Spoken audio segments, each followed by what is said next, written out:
নির্বাচনী জনসভায় বক্তব্য দিচ্ছেন জামায়াতের ইসলামীর আমির ডাক্তার শফিকুর রহমান। আমরা সরাসরি চলে যাচ্ছি সেখানে। 13 তারিখ বাংলাদেশের পূর্বাকাশে যে চাঁদের উদয় হবে, যে সূর্যের উদয় হবে, সেই সূর্য যেন তার পিঠে করে একটা নতুন বাংলাদেশ নিয়ে আসে।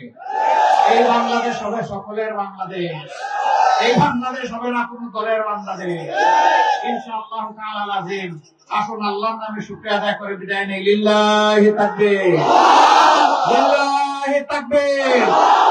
ইনকিলাব, ইনকিলাব, जिंदाबाद जिंदाबाद, জিন্দাবাদ, इनकलाब इनकलाब ইনকিলাব জিন্দাবাদ। जिंदाबाद। আসসালামু আলাইকুম ওয়া রাহমাতুল্লাহ।